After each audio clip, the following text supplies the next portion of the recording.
इससे पहले कि वीडियो शुरू किया जाए, आप लोगों से एक रिक्वेस्ट करना चाहती हूँ कि आपके बच्चे में 5 strengths and 5 weaknesses list down करें। अभी तुरंत फटाफट, सिर्फ 2 मिनट का टाइम लगेगा। आपके बच्चे का कोई भी एज हो, अगर आपके 2 बच्चे हैं तो चाइल्ड 1 और चाइल्ड 2 का सेक्शंस बना के आप लिस्ट डाउन कर सकते हैं। आपको डेफिनेटली इस वीडियो से फ़ायदा होने वाला है। तो इफेक्टिवनेस के लिए मैं रिकमेंड करूँगी कि आप प्लीज़ अपने बच्चों के 5 स्ट्रेंथ्स एंड 5 वीकनेसेस किसी भी बुक में लिस्ट डाउन करें। आई विश कि 2 मिनट्स का स्टॉप वॉच अभी मैं यहाँ लगा के आप लोग को टाइम दे पाऊँ, but then the video will be really long. Anyhow, I just hope कि आप लिखे होंगे, क्योंकि अगर हमें कुछ सीखना है तो थोड़ा बहुत होमवर्क तो बनता है यार, सिर्फ 2 minutes. Hello happy mommas, happy babies, कैसे हो आप सब? Hope you are doing great together. तो यूजुअली इन टोटल 5 टाइप्स के पेरेंट्स हो सकते हैं या 5 टाइप्स के पेरेंटिंग स्टाइल्स हो सकते हैं, जिसके बारे में हम अभी डिस्कस करेंगे ताकि हमें एनालाइज करने में आसानी हो कि हम किस लेवल पे हैं और हमें किस लेवल पे पहुंचना है।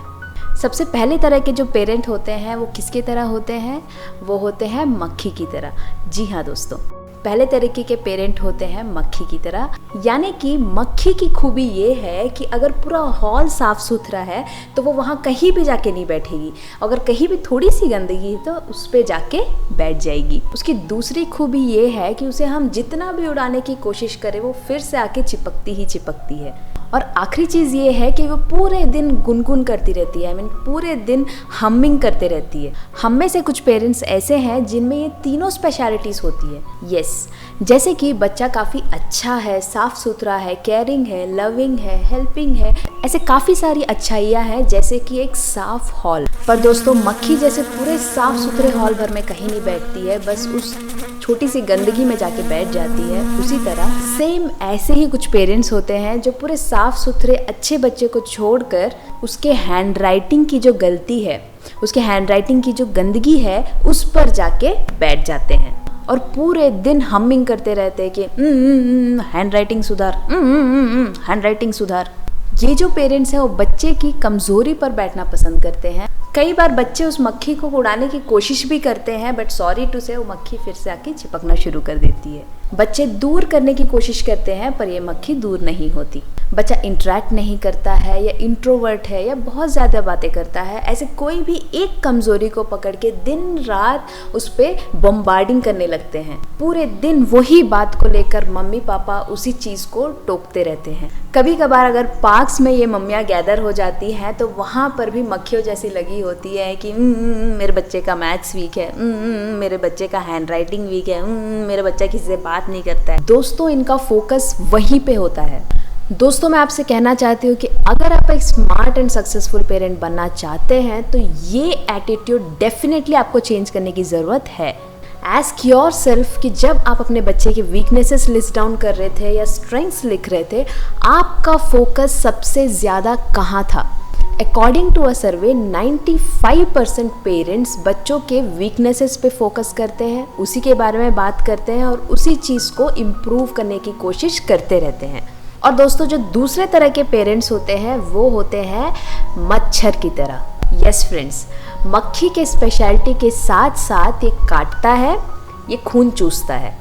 सेम है दोस्तों, ये जो पेरेंट्स हैं वो बच्चे की कमज़ोरी पर बैठते हैं, सेम चीज़ वही गुनगुनाते भी रहते हैं और काटते भी हैं, यानी कि फिजिकल या मेंटल पनिशमेंट भी देते हैं। यदि तू नहीं पढ़ेगा तो तुझे हॉस्टल में डाल दूंगी या डाल दूंगा। जो सिर्फ डांटते हैं वो मक्खी जैसे पेरेंट्स हुए, पर जो उसके साथ साथ फिजिकल पनिशमेंट भी देते हैं वो मच्छर जैसे पेरेंट्स हुए, जो कि और भी ज़्यादा खतरनाक है। देन आफ्टर दोस्तों, आने वाले वीडियोस में हम जानेंगे कि जब भी हम बच्चों को डांटते हैं या उन पे हाथ उठाते हैं, बच्चों के ब्रेन पे उसका कितना इफेक्ट होता है। एंड देन आफ्टर दोस्तों, अगर हम तीसरे टाइप के पेरेंट की तरफ आगे बढ़े तो वो कंपैरेटिवली काफ़ी अच्छे होते हैं, पॉजिटिव होते हैं और वो होते हैं मधुमक्खी की तरह। यस फ्रेंड्स, जैसे एक मक्खी और मधुमक्खी दोनों एक ही दुनिया में रहती है, पर एक मक्खी हमेशा गंदगी के ऊपर बैठती है और एक मधुमक्खी हमेशा फ्लावर पे बैठती है। दोनों के बीच में डिफरेंस क्या है कि ये अच्छाई के ऊपर बैठती है, खुशबू वाले अच्छे फ्लावर्स के ऊपर बैठती है। और दोस्तों फ्लावर पे भी डस्ट पार्टिकल्स हो सकते हैं बट वो उसे नहीं लेती है, बल्कि फूलों का जो रस होता है, उसका जो एसेंस होता है, सिर्फ उसको लेती है। और जब वो घर आती है तो घर आके उसका मीठा हनी बनाती है। एंड येस फ्रेंड्स, मैं आपसे यहाँ ये कहना चाहती हूँ कि as a mother, as a father, अगर यदि मैं अपने बारे में भी बात करूँ तो हर एक में कोई ना कोई वीकनेसेस हैं, लिमिटेशंस हैं। एग्री करते हैं? सो दोस्तों, मैं आपसे कहना चाहती हूँ कि अगर एज अ पेरेंट हम ओरिजिनल कॉपी हैं और अगर हम में कोई कमी है तो भाई बच्चे तो हमारे ज़ेरॉक्स कॉपीज़ हैं, उसके अंदर कोई ना कोई कमी होगी ना।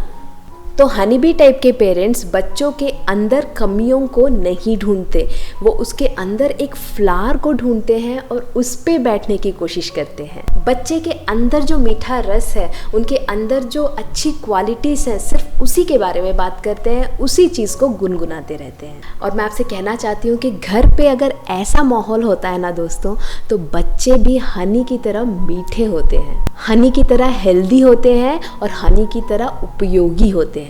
एग्जाम्पल के तौर पे एक बच्चा है जिसका हैंडराइटिंग खराब है, तो जो मक्खी टाइप के मम्मी पापा है वो क्या करेंगे, तेरी हैंडराइटिंग खराब है, तू सुधार, तू सुधार, तू सुधार, तेरी हैंडराइटिंग कितनी खराब है, ऐसे दिन भर गुनगुनाते रहेंगे। मच्छर टाइप के मम्मी पापा होंगे, वो क्या करेंगे, वो उस पर हाथ भी उठाएंगे, उसे डराएंगे, उसे धमकाएंगे, उस पर बहुत गुस्सा करेंगे, कुछ भी करके उसको हैंडराइटिंग सुधारने पे मजबूर कर देंगे। और दोस्तों, जो मधुमक्खी टाइप के पेरेंट होंगे वो दुखी नहीं होंगे, वो बच्चे को भी मार के दुखी नहीं करेंगे, पॉजिटिव वे में लेते हुए बच्चे को शाबाशी देंगे और कहेंगे बेटा डॉक्टर बनने की सबसे पहली क्वालिटी तो तुझमें है। सेम वे कि बच्चा अगर इंट्रोवर्ट है, घर पे जब भी मेहमान आते हैं तो वो अंदर के रूम चला जाता है, पहले टाइप के मम्मी पापा दुखी होंगे, दूसरे टाइप के मम्मी पापा उसे फिजिकल या मेंटल पनिशमेंट देंगे, पर तीसरे टाइप के मम्मी पापा समझ जाएंगे कि मेरा बच्चा इंट्रोवर्ट है, तो वो करते क्या है, बच्चे के लिए इन फ्यूचर आईटी फील्ड में या साइंटिस्ट बने या सीए बने, ऐसा कोई काम करेंगे जिससे लोगों से मिलना मिनिमम से मिनिमम हो। और जो इंट्रोवर्ट है उसको लेके परेशान नहीं होते, इंस्टेड उसमें पॉजिटिव चीज़ें ढूंढने की कोशिश करते हैं। सेम वे कुछ बच्चे होते हैं जो बहुत ज़्यादा बोलने वाले होते हैं, जैसे ही मेहमान आते हैं अपना होमवर्क वगैरह साइड में रख के उनसे बातचीत करने में लग जाते हैं। तो इन बच्चों के मम्मी पापा का एटीट्यूड अगर मक्खी के जैसे है तो वो क्या करेंगे, वो दुखी हो जाएंगे या चीखते चिल्लाते रहेंगे कि भाई मेहमान आने वाले हैं तो अपना होमवर्क वगैरह छोड़ के तो उनसे बातों में बिजी मत हो जाना, तो अपने पढ़ाई पे कॉन्सेंट्रेट कर, एग्जाम्स नज़दीक आने वाले हैं वगैरह वगैरह वगैरह। जो मच्छर टाइप के पेरेंट्स हैं वो उस पर हाथ भी उठाएंगे या मेहमानों के सामने उसकी इंसल्ट करेंगे। एंड दोस्तों, जो तीसरे टाइप के पेरेंट होते हैं मधुमक्खी की तरह, वो इस सिचुएशन में पॉजिटिविटी को ढूंढते हैं। वो ये देखते हैं कि बच्चे का इंटरपर्सनल स्किल्स बहुत अच्छा है, बच्चे को लोगों के साथ मिलना और बातचीत करना बहुत पसंद है, तो इसलिए मम्मी पापा उसे मौका देते हैं कि मेहमानों का सामने से वेलकम करें, जो भी गेस्ट आए हुए हैं उनको पानी देना या बैठ के बातचीत करना, इन चीज़ों के लिए वो पेरेंट्स अपने बच्चों को सपोर्ट करते हैं। ये धीरे धीरे बच्चों को होटल मैनेजमेंट या event management, teaching field like HR का फील्ड हो गया, ऐसे फील्ड में जहाँ बहुत ज़्यादा इंटरेक्शन और बोलने की ज़रूरत पड़ती है। दोस्तों, ये लोग अपने बच्चे को बोलने से रोकते नहीं हैं, टोकते नहीं हैं, ठोकते नहीं हैं। दोस्तों, ये बच्चों के वीकनेसेस पे फोकस नहीं करते हैं, ये उनके स्ट्रेंथ्स पे फोकस करते हैं। एंड दोस्तों, मैं स्ट्रांगली रिकमेंड करूँगी कि आपने जो कोई भी स्ट्रेंथ्स आपने लिखी है, मे बी 5 या 7 या 10 जितनी भी लिखी है, मुझे आज से लेके नेक्स्ट 3 महीने तक का आपका कमिटमेंट चाहिए होगा। 3 महीने तक यदि आप रोज़ एक बार बच्चे ने जो भी अच्छा काम किया होगा, may be out of his strengths, मैं रेकमेंड करूँगी दोस्तों एक बार आप अप्रिशिएट करके देखिए और आप देखेंगे कि आपके बच्चे के अंदर एक बहुत ही पॉजिटिव चेंज आना शुरू हो जाएगा। और एक चीज़ कि आपने अपने बच्चे का जो भी स्ट्रेंथ्स की लिस्ट बनाई हुई है, उसका प्रिंट आउट आप वार्डरोब पे, बेडरूम में या किचन में कहीं भी आप चिपका दीजिए, ताकि आपके बच्चे के स्ट्रेंथ हर दिन आपके नज़र के सामने आए। और जो 4th टाइप के पेरेंट्स होते हैं वो होते हैं माली की तरह। जो पौधे की ज़रूरत हो वो सिर्फ माली ही जानता है। वो कभी भी दो प्लांट्स के बीच में कंपैरिजन नहीं करते। नीम के पेड़ के रिक्वायरमेंट के हिसाब से वो उसको देगा और रोज़ के प्लांट के रिक्वायरमेंट के हिसाब से वो उसके देगा। यदि वो आम का पेड़ उगाएगा तो पहले के 3 साल तक वो फल की अपेक्षा नहीं करेगा, क्योंकि उसे पता है कि आम के पेड़ में फल आने के लिए मिनिमम से मिनिमम 4 से 5 साल लगने ही वाले हैं। तो दोस्तों, ये जो माली है वो अपने पौधों के बारे में हर चीज़ एज इट इज़ जानते हैं। जिस प्लांट को छांव चाहिए उसे छांव देने की कोशिश करता है, जिन प्लांट को ज़्यादा पानी चाहिए उसे ज़्यादा पानी देने की कोशिश करता है, और जिन प्लांट्स को धूप चाहिए उसे ज़्यादा से ज़्यादा धूप देने का प्रयास करता है। सेम वही चीज़ मैं कहना चाहती हूँ कि ये जो पेरेंट्स हैं वो दो बच्चों के बीच में कभी भी कंपैरिजन नहीं करते। इसका हैंडराइटिंग अच्छा है, इसका हैंडराइटिंग बिल्कुल अच्छा नहीं है, ये अच्छे से खाता है, ये बिल्कुल अच्छे से नहीं खाता है, ये अपना रूम साफ सुथरा रखता है, ये बिल्कुल अनटाइडी रखता है, वगैरह वगैरह। दोस्तों, ये जो पेरेंट्स हैं वो अपने बच्चे की हर एक रिक्वायरमेंट को जानते हैं और उनके रिक्वायरमेंट के अनुसार चीज़ें देने का प्रयास करते हैं, न कि अपने विचारों को बच्चे पे थोपते हैं। तो ये जो 4th टाइप के पेरेंट्स होते हैं वो बच्चे का क्या रिक्वायरमेंट है, बच्चे को क्या क्या पसंद है, वो इनफैक्ट उन्हें देने की कोशिश करते हैं। तो जो मधुमक्खी टाइप के पेरेंट्स हैं वो बच्चों में अच्छाई ढूंढते हैं, उन्हें अप्रिशिएट करते हैं, बट जो माली जैसे पेरेंट्स हैं वो उसको फुलफिल करने की भी कोशिश करते हैं। दोस्तों, अगर हम यहाँ बात करें, अगर हम अपने पेरेंटिंग को नेक्स्ट लेवल तक लेके जाना चाहते हैं तो बच्चे की 5 to 10 जितनी भी स्ट्रेंथ्स आपने लिखी हुई हैं वो फुलफिल करने के लिए आपका रोल क्या होगा। एग्जाम्पल के तौर पे बच्चा बोलने में अच्छा है तो आप उसे पब्लिक स्पीकिंग सिखाएंगे या उसके क्लासेस ज्वाइन करवाएंगे। उसके जो स्ट्रेंथ्स हैं उसे एनहांस करने के लिए एज अ पेरेंट आप क्या करेंगे। मैं रेकमेंड करूंगी कि आज ही आप अपने बच्चे के साथ बैठें, उसके साथ उसके जो स्ट्रेंथ्स हैं उसको शेयर करें एंड उसमें से आप अपने बच्चे को पूछे कि लाइक बेटा तेरा म्यूजिक बहुत ही हाई है, या म्यूजिक को लेके तेरा जो स्ट्रेंथ है, तेरा अंडरस्टैंडिंग है वो अच्छी है, तो तू म्यूजिक के अंदर जाना चाहता है, या फिर तू फिजिकली बहुत एक्टिव है तो तू कराटे या बॉक्सिंग या स्केटिंग या स्विमिंग ऐसे कोई एक्टिविटीज में जाना चाहता है। दोस्तों, बच्चों के अंदर की स्ट्रेंथ को एनकरेज करना बहुत ही अच्छी चीज होती है। बट दोस्तों, अगर हमें अपने पेरेंटिंग को नेक्स्ट लेवल तक लेके जाना है तो उसके लिए ये बहुत जरूरी है कि उसकी जो 10 स्ट्रेंथ्स है उसमें से टॉप 3 स्ट्रेंथ्स को आप चूज करें जिसके अंदर आप स्किल इम्प्रूवमेंट भी करना चाहते हैं। तो दोस्तों, कोई भी टैलेंट हो, यदि हम उस पर स्किल ऐड नहीं करते तब तक वो स्ट्रेंथ या उस टैलेंट का कोई यूज़ नहीं हो सकता। एग्जाम्पल के तौर पे पेरेंटिंग का मुझे नॉलेज है बट अगर मुझे कम्युनिकेशन या स्पीकिंग स्किल्स नहीं है तो दोस्तों इस टैलेंट का कोई यूज़ नहीं।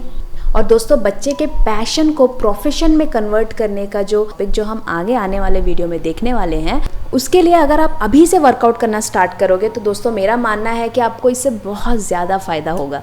तो जो भी 5 to 10 स्ट्रेंथ्स हैं उसमें से टॉप 3 स्ट्रेंथ्स को आप स्किल्स में कन्वर्ट करने का शुरुआत करें।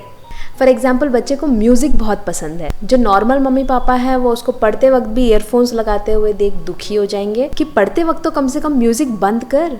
मधुमक्खी टाइप के जो पेरेंट्स होंगे वो बच्चे को अप्रिशिएट करेंगे, बट माली टाइप के जो पेरेंट्स होंगे वो क्या करेंगे, उस टैलेंट को नर्चर करने के लिए सिर्फ म्यूजिक सुनना इज नॉट अ स्किल।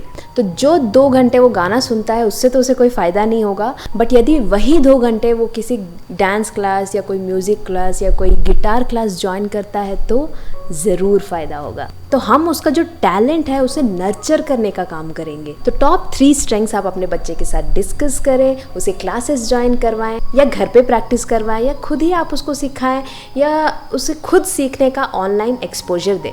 तो ऐसी कौन सी चीज़ है दोस्तों, मैं आपसे जानना चाहती हूँ कि आप ऐसे कौन सी टैलेंट को निखारना चाहते हैं, मुझे ज़रूर कमेंट करके बताइएगा। अगर आप इस कम्युनिटी के साथ या फेसबुक पे या इंस्टा पे आप शेयर करोगे तो बाकी पेरेंट्स को भी हेल्प मिलेगी, राइट।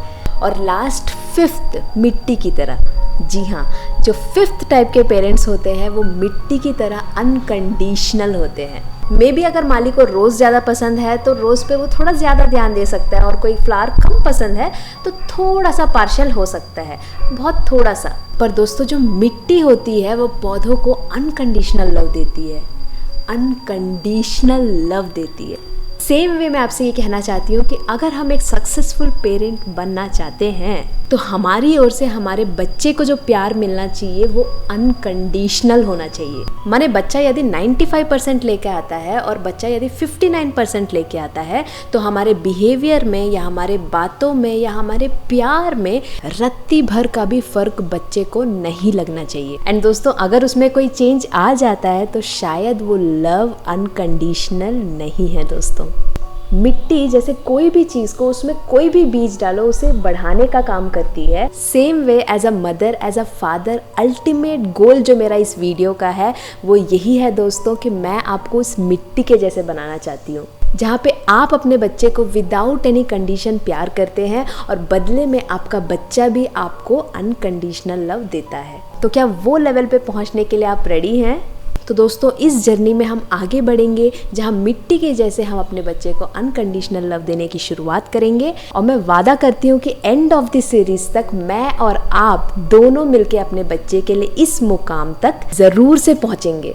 अगर आपने वो स्ट्रेंथ्स और वीकनेसेस की लिस्ट अभी तक नहीं बनाई है तो अभी बैठ के लिखें, क्योंकि आगे के सारे वीडियोस उसी पे आधारित होंगे। मिलते हैं अपने नेक्स्ट वीडियो में। यार, जब इतने अच्छे वीडियोस लेके आती हूँ तो एक लाइक तो बनता है यार। Please like, share and support कर दीजिए। So thank you so much for watching. Wishing you a happy मम्माहुड।